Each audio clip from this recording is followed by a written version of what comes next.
সকালে আমরা ঘুম থেকে উঠছি, আমার শ্বশুর অসুস্থ তো তার গোসল করাচ্ছিল, পরিষ্কার করাচ্ছিল। তখন দেখছি যে ওরা 2-3 জন আসছে, বলতেছে যে আমরা তো বাগেরহাট যাব, এই জন্য এখানে এসে দাঁড়াইছি। এটা বলার পরে ওইখানে আমরা তো ওইভাবে আর ছিলাম না, অ্যালার্ট ছিলাম না যে ওরা এখানে আজকে এই ঘর তুলবে। তারপরে এসে দেখছে যে লোকজন 2-4 জন বাড়ছে। তারপরে ওরা প্রথমে 2-3 জন ছিল, তারপরে আর কিছু মানুষ বাড়ছে। বাড়ার পরে এখানে ওরা যখন ঘর উঠাচ্ছিল তখন আমার স্বামী গিয়ে বলছে যে তোমরা এই জায়গা ঘর করতেছো কেন, বসাবসি তো কালকে। তখন ওরা বলতেছে যে আমাদের জায়গায় আমরা ঘর উঠাবো।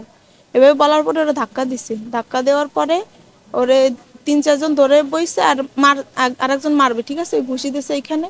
পরে 2টা মহিলা আসছে, এসে পরে এইখানে ঘাড়ের এইখানে ধরছে, এই জায়গা থেকে চামড়া উঠে গেছে কেরোনো।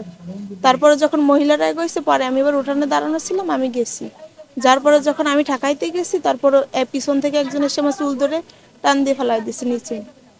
ফেলাই দেওয়ার পরে ওখানে পুরুষরাও ছিল অনেক।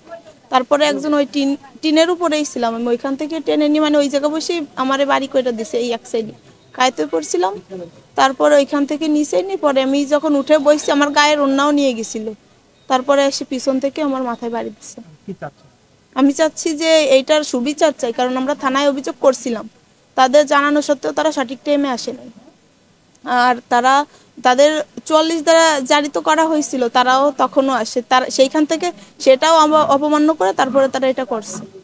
এখন চাচ্ছি যে এটার সুবিচার যেন হয়, কারণ তারা তো থানা পুলিশও মানে নাই। সকাল আনুমানিক 8টার দিকে আমাদের বসতবাড়ির 12 শতক জায়গায় ভোগ দখলে আসছিল মোশারেফ নামের, ঠিক আছে, আর ওখানে চরপাড়ার মধ্যপাড়ার কিছু লোকজন ও সন্ত্রাসী নিয়ে এটে এসে আমাদের উপর হামলা করে, যে এই জায়গা না কেউ পাবে, ভুল একটা মানে দখলেও রেকর্ড নিয়ে এসে আমাদের উপর হামলা করছে যে এই জায়গার মালিকও, তাই বলে আমাদের করছে। তো ওদের 2-3 দিন আগে থানায় ওদের বলা হয়েছিল বসাবসির কথা শুক্রবার সকাল 10টায়।